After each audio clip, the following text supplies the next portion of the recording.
Friend, आज की class में हम इंग्लिश का प्रोज के बारे में बताएंगे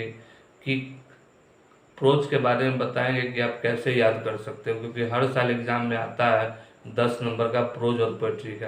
तो आज की क्लास में हम आपको प्रोज के बारे में बताएंगे कि उनका जन्म कब हुआ था, किसी पाठ का लेखक का क्या नाम है, उनकी मृत्यु कब हुई थी, वो कहाँ के रहने वाले थे, उसके बारे में स्टूडेंट हम आज के बारे में बताएंगे। तो चलते हैं बोर्ड की तरफ स्टूडेंट।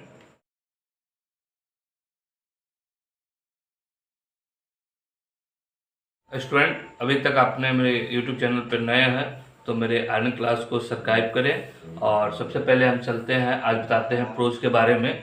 तो यहाँ देखिए, सबसे पहले नंबर 1 चैप्टर है इंडियन सिविलाइजेशन एंड कल्चर।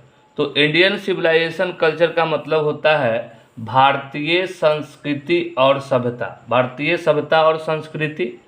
तो भारतीय सभ्यता और संस्कृति के बारे में बात कौन करते हैं? तो महात्मा गांधी। कौन है?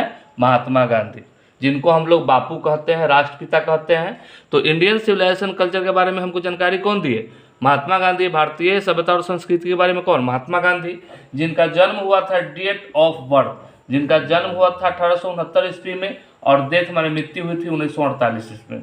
पूछेगा ऑब्जेक्टिव क्वेश्चन में कि महात्मा गांधी का जो जन्म हुआ था कब हुआ था? 1869 ईस्वी में। उनका डेथ कब हुआ था?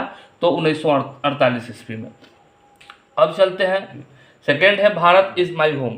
भारत मेरा घर है। तो उसके जो राइटर हैं वो डॉक्टर जाकिर हुसैन है और उनका जो जन्म हुआ था 1897 में और मृत्यु हुआ था 1969 में। Student, Bharat is my home, इस पर एक बात बताते हैं। भारत मेरा घर है। तो जब आज़ादी से पहले जब भारत और पाकिस्तान तो एक ही थे, तो भारत का जब बंटवारा हुआ था तो भारत के कुछ जो है मुस्लिम जो पाकिस्तान चले गए और पाकिस्तान या भारत में कुछ मुस्लिम रह गए। तो भारत में जो पाकिस्तान में जो मुस्लिम गए, भारत के जो हिंदू पाकिस्तान में गए, तो उनको पाकिस्तान सरकार उनको तबाह करने लगी, उनको कष्ट करने लगी कि तुम भारत जाओ और भारत में रहो, अगर यहाँ रहना है तो मुस्लिम बन के रहो।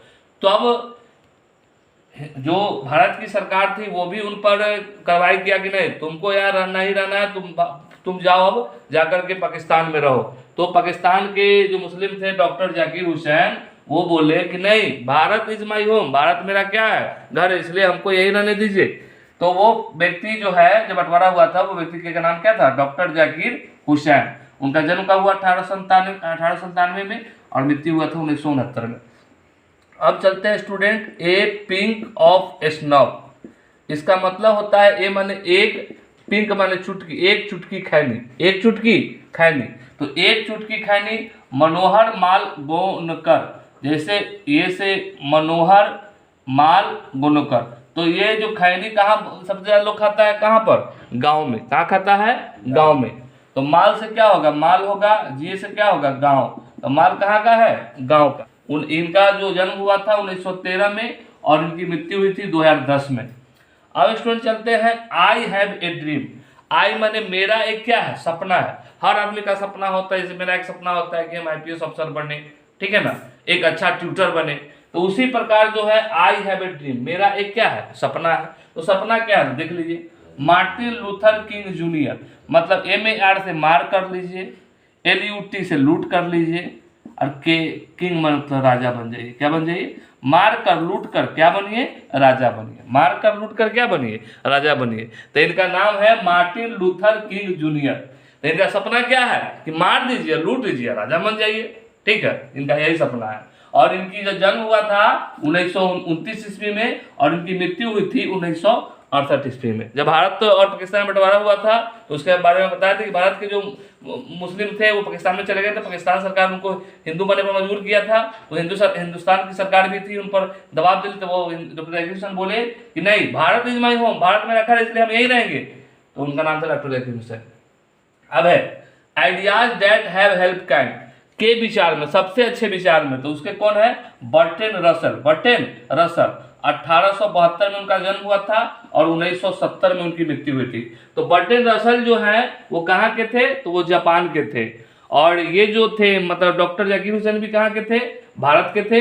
और मनोहर मालकोर कहाँ के थे? अमेरिका के थे। और मार्टिन लूथर किंग कहाँ के थे? इंग्लैंड के थे। अब द आर्टिस्ट, आर्टिस्ट में स्टूडेंट क्या होता है? कलाकार। क्या होता है? कलाकार। तो कलाकार सिंगा नोया, सिंगा नोया। तो सिंगा को सीगा कर लीजिए, सीखा नया, सीखा नया। तो कलाकार जो है नया सीखा जो कलाकार होता है उसको हम लोग बोलते हैं द आर्टिस्ट, मतलब कलाकार। सीखा नया मतलब नया वो सीखा हुआ है। इसके जो जन्म है इनका वो 1883 ईस्वी में इनका जन्म हुआ था और मृत्यु जो हुआ था उनका 1971 में। और ये कहाँ के रहने वाले थे? तो ऑस्ट्रेलिया के रहने वाले थे। कहाँ के रहने वाले थे? ऑस्ट्रेलिया के। ए चाइल्ड इज बॉर्न, ए माने एक, चाइल्ड माने बच्चा, इज माने है, बॉर्न मीन्स जन्म। एक बच्चा का जन्म, एक बच्चा का जन्म कब हुआ था? तो जर्मन ग्री, जर्मन माने जर्मन, अग्री माने गांव, माने जर्मन गांव में। कहां पर? एक जर्मन एक गांव है जिस गांव में एक बच्चा का क्या हुआ था? जन्म हुआ था। वो कब हुआ था? उनका जर्मन ग्री का जन्म कब हुआ था? तो 1939 ईस्वी में। और इनकी मृत्यु अभी तक क्लियर नहीं है। अब है how free is the press, how free is the press मतलब how free is the press, press में कैसे लिखा जाता है? तो डोर्थी लेसियर्स मतलब शायर जो है वो अपना कहाँ छपवाते हैं? तो प्रेस में। शायरी कहाँ छपता है? तो प्रेस में छपता है। तो डोर्थी लेसियर्स जो है उनका जो जन्म हुआ था 1893 ईस्वी में और मृत्यु हुआ था 1957 ईस्वी में। और ये कहाँ के रहने वाले थे? तो ये इंग्लैंड के रहने वाले थे। द अर्थ, अर्थ माने क्या होता है? पृथ्वी। एची बेड्स, बैट से बैट, पृथ्वी पर बैट से खेला जाता है। कहां पर बैट से खेला जाता है? पृथ्वी पर। तो उनका नाम क्या था? Aichi beds. और उनकी जन्म कब हुआ था? 1905 ईस्वी में। और उनकी मृत्यु कब हुई थी? 1974 ईस्वी में। और ये कहाँ के रहने वाले थे? इंग्लैंड में। एची बेड्स में पढ़ना है पागल बच्चे की कहानी के बारे में पढ़ना है कि पागल बच्चा किस तरह करता है, पूरे सवाल से बताएंगे स्टूडेंट। अब है इंडियन थ्रो ए ट्रेवलर्स आई, तो उसके कौन है? पल्स बक, पल्स बक। और इनका जो जन्म हुआ था 1892 ईस्वी में और इनका जो मृत्यु हुआ था 1973 ईस्वी में। ये कहाँ के रहने वाले थे? तो अमेरिका के रहने वाले थे स्टूडेंट। कहाँ के रहने वाले थे स्टूडेंट? जो पोइट्री का हुआ वो अगले वीडियो में हम बताएंगे पोइट्री के बारे में और उसका भी ट्रिक बताएंगे स्टूडेंट। आज के लिए इतना ही। मेरा अगर चैनल आपको पसंद आया है तो लाइक कीजिए और मेरे चैनल को सब्सक्राइब कीजिए और कमेंट भी कीजिए, क्योंकि कमेंट करने से पता चलता है कि आप हमको कितना प्रेम और स्नेह देते हैं। Thanks for you watching the video.